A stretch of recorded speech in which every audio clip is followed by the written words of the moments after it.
No one touched her for years. No one spoke to her. No one even looked at her face. She was just there, behind the iron bars, forgotten like broken furniture. Her name was Varen once, but even she didn't remember it clearly anymore. She sat in the far corner of a cold prison cell, deep inside the mining station on Moon 47X. Her body was thin, wrapped in dirty rags. Her silver skin had lost its shine, and her long hair clung to her face like spider webs. Her large eyes stayed half closed. She only moved when she was given food, and even then, she barely lifted her head. The guards called her the Broken One. Some said she used to be part of a noble alien race. Others said she was just a malfunctioning servant left over from a failed trade. Whatever the truth was, no one cared anymore, until the human arrived. His name was Carter Reeve, a technician from Earth, transferred to Moon 47X for station repairs. He didn't wear armor like the guards, and he didn't carry weapons. He wore a blue jacket, black gloves, and a curious look on his face. He liked to explore. And that's what led him to the lower levels. It was late at night when Carter walked past her cell. He wasn't supposed to be there. He was just following strange power readings on his handheld scanner. But when he passed the last door on the left, his flashlight caught something. A shadow moved. He stepped closer and lifted the light. That's when he saw her. She was curled in the corner like a frightened animal. Her eyes opened slightly, and for a moment, Carter froze. Her eyes were bright, glowing faintly in the dark. They weren't wild or angry. They were tired, sad, and scared. "Hello," Carter said softly. She didn't answer. She just stared. Carter looked around. The cell had no bedding, no heating, no clean water. Just one metal bowl in the corner. His heart tightened. He took a step closer to the bars. "Can you understand me?" Still no answer. Then, something unexpected happened. Her fingers moved. She raised one hand slowly, like she wanted to touch the light, but she stopped halfway and lowered it again. Carter opened the security panel next to the door. The lock was old and weak. Within seconds, the cell door creaked open. The sound made her flinch and curl tighter into herself. "I'm not going to hurt you," Carter said gently, stepping inside. She didn't move. He knelt down a few feet away and reached into his jacket. He pulled out a protein bar and a small water pouch. "Here," he said, placing them on the ground and sliding them toward her. She looked at them, then at him. A long pause, she crawled forward and touched the water pouch with trembling fingers. Her hands were shaking as she brought it to her lips. She drank like someone who hadn't felt water in days. Carter watched silently, unsure what to say. His mind was spinning. How could anyone let a living being stay like this? "Do you have a name?" he asked softly. Her lips parted. She tried to speak, but only air came out. She looked at him, then reached toward him suddenly. Carter flinched, but didn't pull back. Her fingers touched the edge of his glove. Then her palm rested lightly on his hand. It was a small touch, but it sent a shock through both of them. Her skin was ice cold. But under the surface, something pulsed, something still alive. She stared at their hands, her lower lip trembling, and then she whispered something in a voice that was dry and cracked. "Warm." Carter's chest tightened. It was just one word, but it meant everything. No one had given her warmth in years. No hand, no voice, no look, just cold air and silent nights.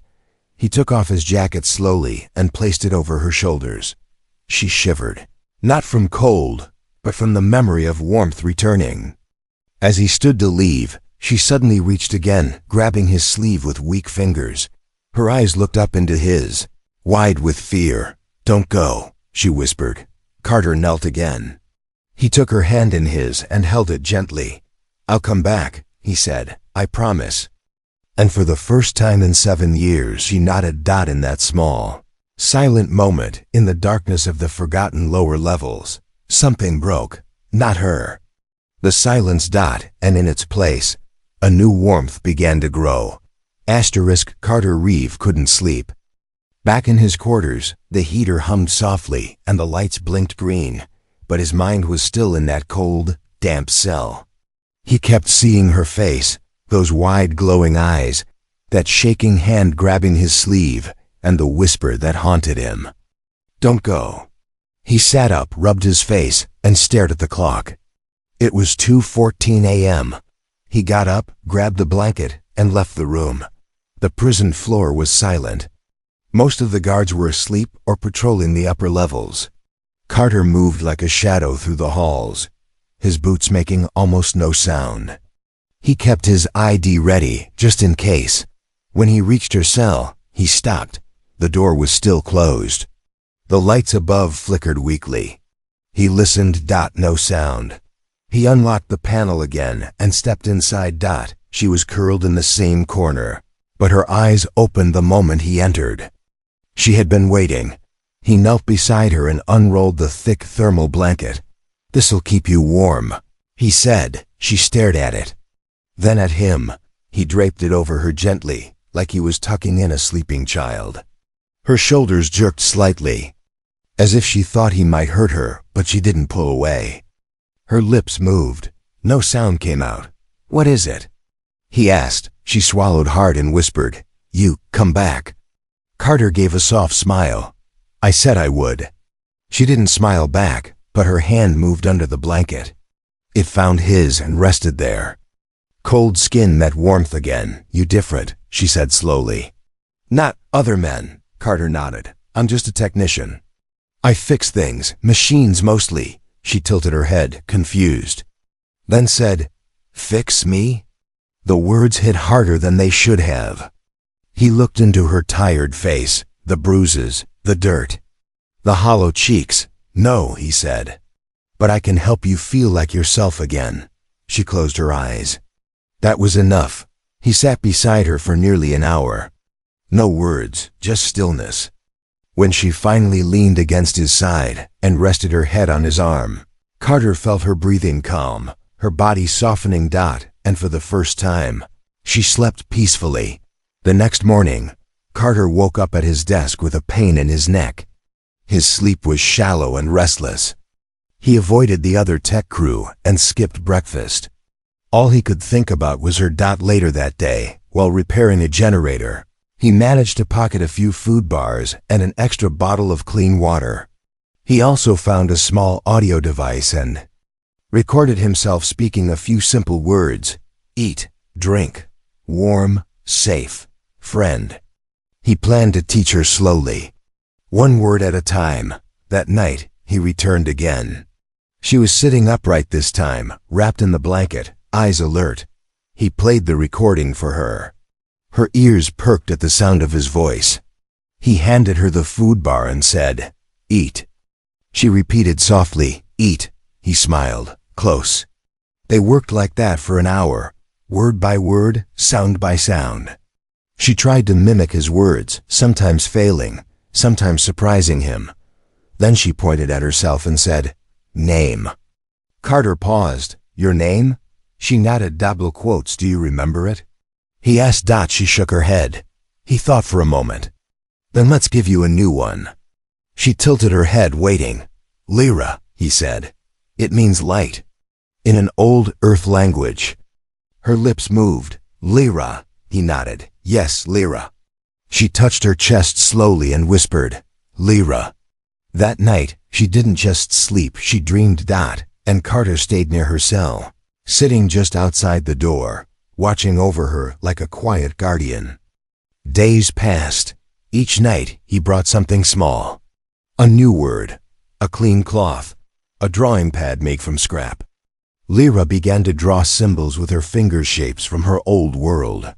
She didn't speak of her past, but the drawing said enough. She trusted him now. She no longer flinched when he entered. She smiled just a little when he arrived. And one night, when the hallway lights failed and her cell turned black, she crawled toward the door and whispered loud enough for him to hear, "Don't leave me in the dark again." Carter's heart twisted.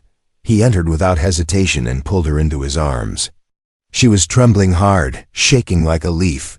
He held her close and rocked her gently, like calming a frightened child. "I'm here," he whispered. "You're safe." She gripped his jacket with both hands and whispered, "Light goes, I break." "No," Carter said, his voice firm. "You're not broken anymore." That night he stayed inside the cell. She curled up next to him, wrapped in the blanket, hand resting on his chest. She didn't say anything else. She didn't have to, because warmth had returned, not just to her body but to her soul. Carter didn't mean to touch her skin, but the moment his hand brushed her arm, something happened. Her body jolted, not from pain or fear, but from memory. For years, her skin had known only cold, metal, bruises, and silence. But that one soft touch, unplanned and human, made her remember something buried deep. She looked at him with wide, glowing eyes and whispered, "I felt that." Carter stared at her, unsure what to say. He had only been trying to help her stand. Her leg was still weak from the injury, and she had stumbled. But when his fingers touched her bare arm, her breath caught in her throat. Lyra stood there, staring at her own skin. Like it had just awakened. She touched the spot where his hand had been, her lips moving without sound. "Are you all right?" Carter asked gently. She looked up at him and nodded slowly. Then she said again, louder this time, "I felt that." "It was warm." Carter smiled, confused but touched. "That's what it's supposed to feel like." "No," she said, shaking her head. "Not in years." That evening, Lyra sat cross-legged on the floor of her cell while Carter sat outside the bars, showing her pictures on a small datapad. Simple things, earth animals, food, stars. The ocean. Her fingers hovered over a picture of a lake with trees. "Blue water?" "Yeah," he said, "clean water. Not like the stuff they give you here." She pointed again. "Swim, sometimes?" He laughed. "If the water's warm." She tilted her head. "I want swim, feel water, touch light." Carter blinked. "You want to feel sunlight?" She nodded. "Sun, feel like you." His throat tightened. That wasn't the kind of compliment he was ready for. Over the next few days, she grew stronger. She stood straighter, walked with more balance, and her voice became more steady. She asked questions now about Earth, about people, about music, about touch. She said touch had become a forgotten language in her world. Her kind had once used skin-to-skin contact to share emotions, memories, even hope. But years of isolation had made her numb. Until him. Now every time Carter helped her sit, or passed her food, or gave her a new blanket, her skin reacted like the warmth from him was reaching somewhere inside her. She would touch her own arm after, eyes shining. "My skin remembers," she whispered one night. "It remembers feeling alive." One evening, after lights out, Carter brought a small hand mirror. "It's cracked," he said, "but it still works." He handed it through the bars. Lyra looked into it and flinched. She hadn't seen her reflection in years. Her fingers touched her cheeks, her tangled hair, her scarred neck. "I look wrong," she said softly. "No," Carter said. "You look like someone who survived." She lowered the mirror slowly. "Pretty once," she whispered. "In my world, I was dancer before the war." Carter sat down beside the bars, stunned. "You were a dancer?" She nodded. "Used to fly, spin, make the sky jealous." He smiled. "I believe it." She looked at him, eyes searching. His face. "You think I still shine?" He nodded. "Yeah, maybe not for the sky anymore, but definitely for me."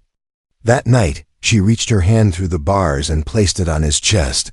Not by accident, not by fear, but with purpose. "I like when you touch," she said. Carter placed his hand over hers, gently. "I like when you're not afraid anymore." The next morning, Carter noticed something strange. As Lyra stepped into the thin beam of sunlight leaking through a vent, her skin shimmered faintly like it was absorbing the light. He stared. Lyra noticed his expression. "My kind. Powered by light," Skin drinks sun. No wonder you look so weak, Carter said. They kept you locked in shadow. Yes, she whispered. But your touch, like small sun. That hit him harder than any words could. That day, he made a decision. He bypassed a security system and unlocked a door leading to a private maintenance tunnel that opened onto a small observation dome, rarely used by the staff. He carried Lyra in his arms, wrapped in a fresh blanket. When they reached the dome, he set her down carefully. She gasped out above her stars, and one distant sun shining faintly through the glass. Lyra stepped into the light, lifting her face. Her skin responded, instantly glowing brighter, healing faster. Even her hair seemed to regain its shimmer. She turned and looked at Carter with wet eyes. I feel full again. That night, back in her cell, Lyra curled up with the new blanket, pressed her cheek to his shoulder, and whispered something he didn't expect. When you leave, I break again. Carter turned his head. What do you mean? She didn't look at him, just said, you are my sun now, my warmth, my touch. If you go, my skin forgets again. He reached for her hand and squeezed gently. I'm not going anywhere. Asterisk. The alarms didn't start with a sound. They started with a smell burned oil, rubber, and panic. Carter was halfway through fixing a vent turbine when the siren screamed, red lights flashed, and the comms shouted, riot on level 6. Repeat containment. Breach, level 6? His heart dropped. Level 6 was where Lyra was. Carter ran, tools clanking in his bag, dodging panicked workers and rushing guards. Smoke poured from a corridor near the holding cells. Prisoners were shouting. Somewhere a door slammed open, and metal scraped against metal. When he reached her cell, his stomach twisted. The door was open, and she was gone. His eyes searched frantically. Broken light fixtures hung above the hallway. A trail of blood, faint and glowing silver, led down a side corridor. Lyra, he whispered, and followed it. He found her behind a stack of supply crates. She was lying on her side, shivering, blood dripping from her shoulder. Her blanket was torn, her lips split. When she saw him, she gasped, tried to sit up, but her arm gave out. He ran to her and dropped to his knees. I'm here, she coughed. I didn't run. They hit me. Said I was escaping. Carter pulled her into his arms. I know. You didn't do anything. She buried her face in his chest, breathing fast, whispering, too loud, too much light. He checked her wounds. A sharp burn across her shoulder, probably from a stun baton. A gash on her leg. She needed help now, but bringing her to the medbay meant exposure. He looked around and made a decision, using a hidden service path only technicians used. Carter carried her through narrow ducts and maintenance tunnels. It was hot, tight, and dangerous, but no guards were watching here. He brought her to the abandoned comms room, dusty and unused. He laid her down on an old blanket, found clean water, and began treating her wounds with his repair kit. She hissed, in pain as he cleaned the cut on her leg. I'm sorry, he said. She shook her head. I trust you, only you. Her skin was paler than before, like the light inside her had faded again. Carter pulled out a small solar lamp from his kit, one he used to charge tools during night shifts. He placed it near her. Her skin responded instantly. Color returned. Warmth pulsed beneath the surface. Her breathing slowed. You bring me light again, she said softly. I'll never let you go dark again, Carter whispered. They stayed in that room for the whole night. Carter stayed awake, watching the door, listening for footsteps. He held Lyra's hand while she rested. She kept whispering in her sleep, in her own language. He didn't understand the words, but he knew they weren't nightmares. They were memories. In the morning, Carter gave her food, helped her sit up, and checked her bandages. Lyra looked around the dusty room. Where is this? Safe, he said. For now. She reached for his hand. You always find me, even in noise, even in dark. He smiled. You're easy to find. You glow. She blushed, cheeks shimmering faintly. Not before. Before you, I was only cold. Carter felt a strange tightness in his chest. He had saved lives before, soldiers, teammates, but this was different. He wasn't just keeping her alive. He was giving her life back. That afternoon, they talked. Lyra told him about her people, the Solari, a race once known for their beauty and energy.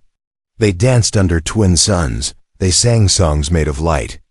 They touched not just with hands, but with soul energy that linked families, lovers, even strangers. But war broke them. Her people were sold as slaves, stripped of their light. She was captured during a raid and traded for mining tech. Now she was here. I forgot how to shine, she said. But now? Carter asked. She looked at him. I shine when you touch me. That night, the guards did another sweep. Carter had to hide Lyra behind broken crates and switch off all power. One of the guards peeked into the room. You hear anything in here? The man asked. Carter stood up.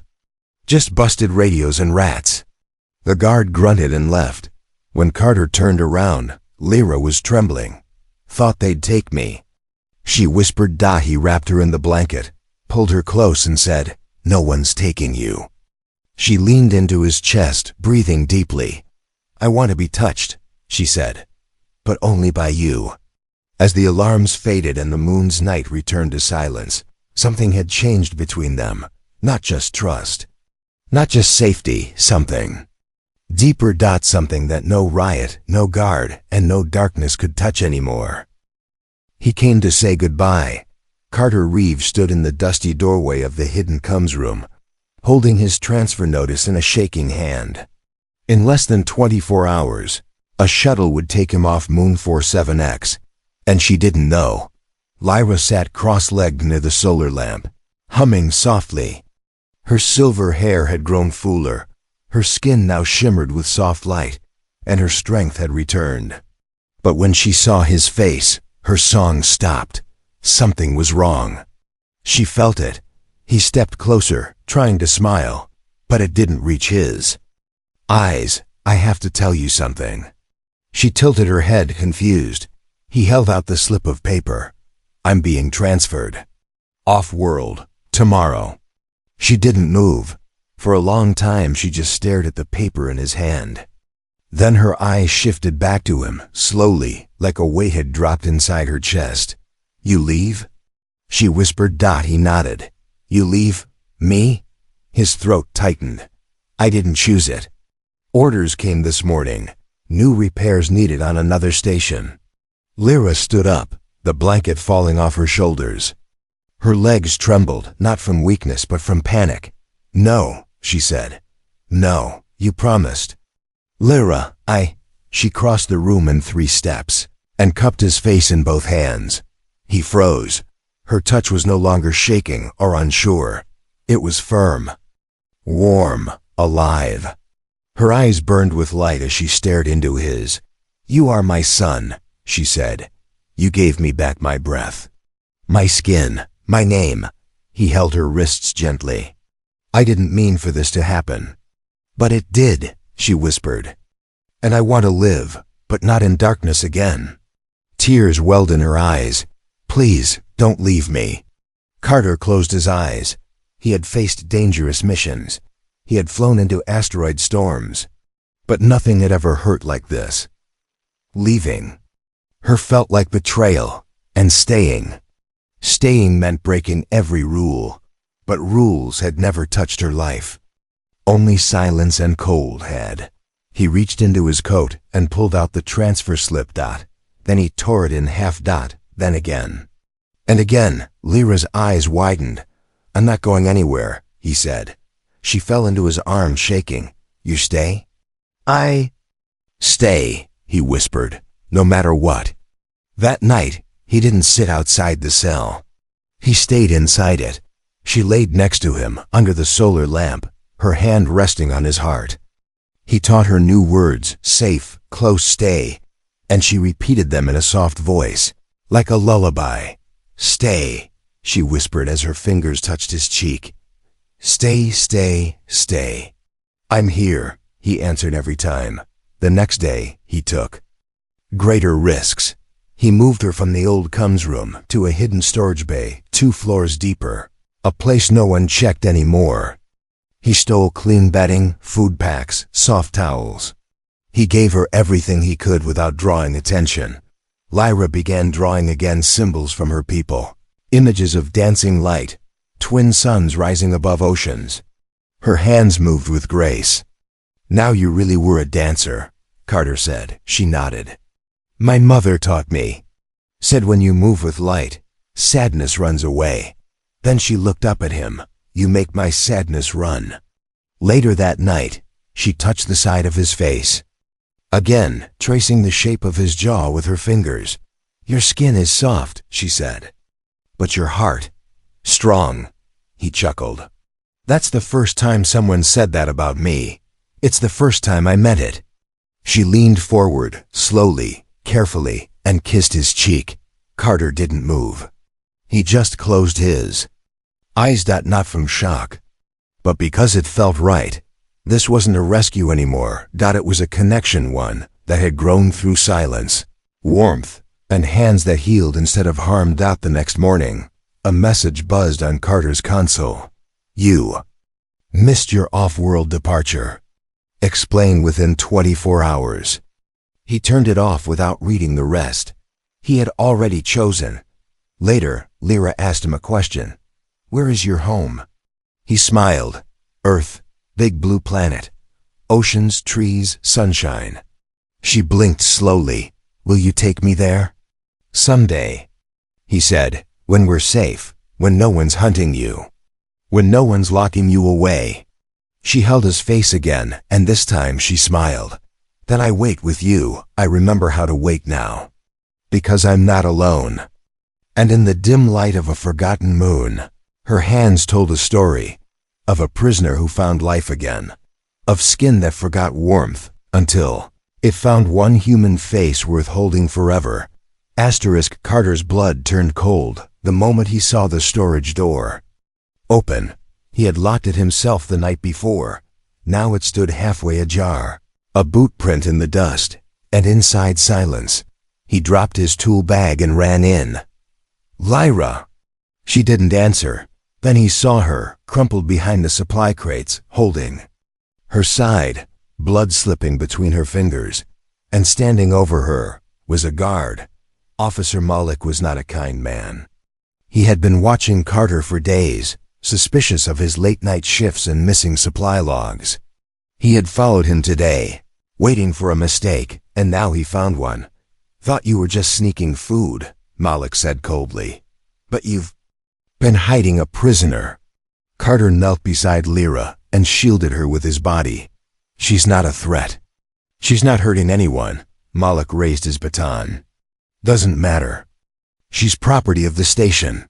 She's a person. Carter shouted. Malik stepped forward, furious. You don't get to decide that. The baton came down fast. Carter caught it with one hand, shoved Malik back with the other, and tackled him into the crates. Tools crashed to the floor. The solar lamp shattered. Lyra crawled away, blood streaking her arm. Her eyes glowed faintly, but she was too weak to stand. Carter slammed Malik's arm against the metal rack. The baton dropped. They stared at each other, breathing heavy. You report this, Carter growled, and I swear, I'll tell command about the contraband you smuggle in your patrol cases. Malik's eyes narrowed. You don't have proof. I don't need proof, just suspicion. Command hates problems. You know that. Malik hesitated, hate burning behind his eyes. Then he spat on the floor and stormed out. Carter locked the door behind him, then ran back to Lyra. Hey, stay with me, he whispered, lifting her carefully into his arms. Her voice was faint. He knew. I know. I'm sorry. I should have hidden you better. She smiled weakly. You found me before. You find me again. Not this time, he said. This time we're not waiting. We're getting out. Carter had one option left, an old evac shuttle buried in the lower hangars, used only for emergencies. It wasn't connected to main systems.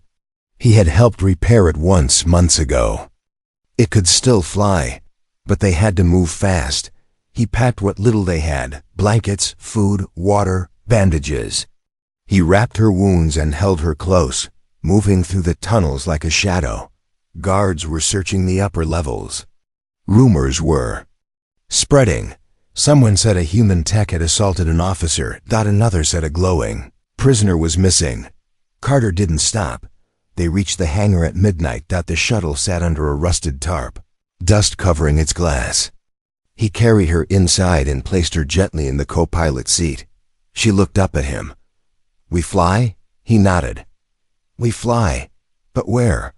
He knelt beside her. "Anywhere. Somewhere with sunlight. Somewhere you can dance again." Lyra's eyes filled with tears. "And you?" "I go wherever you go." The engines roared to life. The ship shook, old, but still working. Warning lights blinked red, but nothing serious. Carter checked the radar. One guard patrol was approaching, but still a minute away. He hit launch. The ground trembled as the shuttle lifted. Dust swirled. Outside, shouts echoed. Footsteps pounded. On steel walkways, unauthorized launch sector 9. "Stop that shuttle!" Carter pushed the thrusters hard. The ship groaned but climbed faster. Lasers fired but missed, and then stars. The moment they broke through the clouds, Lyra gasped. Sky opened like a painting. Endless black, dotted with silver. Her eyes reflected every star. She reached for the glass. "I remember this," she said. He smiled. "First time I'm seeing it with someone who deserves it." They left the moon behind. Silence filled the cabin. Carter leaned back, exhausted, as Lyra pressed her head against his shoulder. "You saved me," she whispered. He shook his head. "No, you held on long enough for someone to find you." She looked at him. "You held my face. You heard me when I couldn't speak. You stayed. That saved me." She closed her eyes. "I don't feel broken anymore." He brushed a lock of hair from her forehead. "Then let's keep going, somewhere new. Somewhere free." She smiled. "I like that. Far from the noise, far from the chains." The prisoner and the human flew together into the dark, and in the light of distant stars, her wounds began to heal, not just skin, but soul, because even in silence, warmth remembers. 3 months later, on a quiet planet with green fields and silver clouds, the alien girl who had once been locked away walked barefoot through warm grass. Free. No fences. No walls. No screaming guards. Just soft wind, golden light, and the sound of one human voice calling her name. But what was her name now? They had made it. Carter and Lyra found refuge on a peaceful farming colony outside the main trade routes. The place wasn't rich or crowded. It had no towers, no soldiers, no noise. Only families, animals, and sky. Carter worked fixing machines for the locals. He told people Lyra was from a war-torn world and that she needed time to heal. No one asked questions. People here minded their own business. Lyra stayed close to the cottage at first. She still flinched when she heard loud noises.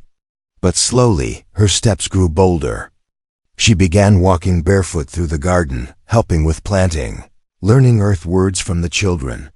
She smiled more now, and every night, she looked at Carter with a new kind of warmth. That one evening, while watching the stars from their porch, she turned to him. "I want to choose a name." Carter tilted his head. "You already have one, Lyra." She shook her head. "That name was yours. You gave it to help me survive. Now I want one for living." Carter smiled. "All right. What do you want to be called?" She thought deeply. "In my language, there's a word. Ilari. It means, the one who shines again."